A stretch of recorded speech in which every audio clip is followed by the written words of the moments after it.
Hello guys, नमस्ते। It's मेरो जन फुलामी मगर। अनि आज चाहिँ अब ड्युटी सकेर रुमतिर लाग्यो है। रात पनि धेरै छिपिसक्यो, जाडो जाडो छ कतारमा। अनि अब यस्तै छ है जिन्दगी पनि। दसैँको मुख छ चाडबाड नेपालतिर, आफू चाहिँ अब यता परदेशतिर छौँ है। के गर्नु अब, जिन्दगीले समयले डोर्याएपछि हिँड्नु परिहाल्छ होइन। त्यही हो। अनि अब साथीभाइहरूको याद त धेरै आउँछ होइन, घर परिवार फ्यामिलीको। अनि के गर्नु अब, याद भनेको यस्तै हो अब जिन्दगी अब होइन। त्यही हिसाबले अब अगाडि बढ्नु पर्छ गाइस। अब क्या करे, ऐसी है ज़िंदगी। अब हम इधर थोड़ा इधर बैठने भी है, इधर बैठने की जगह इधर थोड़ा बैठते फिर चल जाते हैं।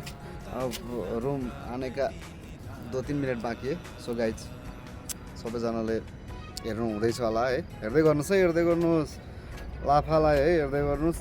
अनि अब आज अब ढिलो भइसक्यो, सबैजनाले छोडेर गयो। म चाहिँ भ्लगै बनाउने भनेर अलिक बसिरहेको थिएँ होइन। अब लागौँ होला, यहाँ सिग्नल पनि छ, यहाँ काट्नुपर्छ। हाम्रो चाहिँ यता पछाडि छ बस्ने है गाइज। अनि के गर्नु, कतारमा जाडो लागिसक्यो है। अब हजुरहरू कता कता हुनुहुन्छ, कतिको जाडो छ हजुरहरूकोतिर है। अनि त्यही हो, अब जाडोमै ठिक हुन्छ नि त। अब हाम्रो गल्फतिर त होइन, जाडो चाहिँ एकदम ठिक छ। अब गर्मीमा सकिँदैन, गर्मीमा धेरै गर्मी हुन्छ है। त्यही भएर जाडो लागेर मैले पनि यो ड्रेस चाहिँ आज बाँधिएर ठक्क निक्लिदिउँ भनेको। यहाँ फेरि गाडी अगाडि छ, हेर्नुहोस्। अब यो गाडी खोलिहाल्यो भने पनि बर्बाद हुन्छ है, कुद्न पर्ने हुन्छ।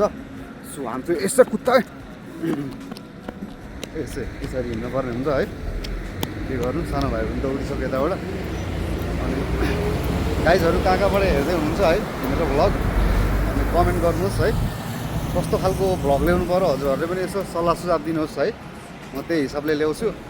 अनि अब के गर्नु, अब टाइम बब्बालै म्यानेज गर्नुपर्छ क्या। अब भ्लग बनाउनु पनि है, प्र्याक्टिस पनि हुँदैछ भनौँ न। अब भ्लग बनाउनु पनि अब सबै कुरो जानेको हुँदैन है। सबै कुरो सबैजनाले कसैले जानेर आएको हुँदैन क्या, सिक्ने जस्तै हो।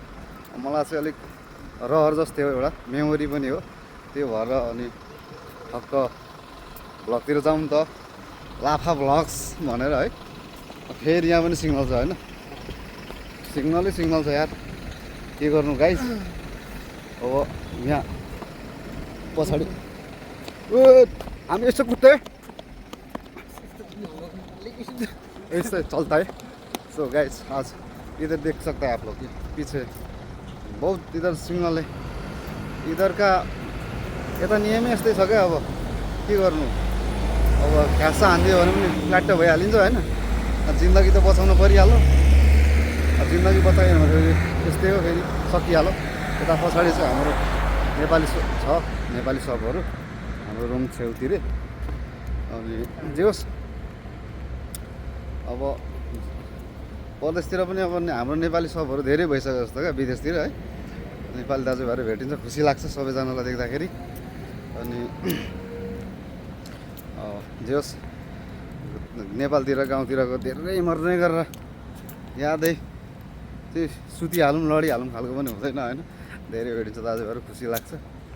अनि गाइस अब म चाहिँ रुम आइसकेँ है।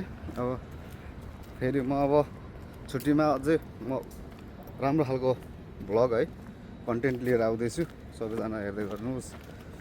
अनि ल आजलाई चाहिँ यति नै गाइस है।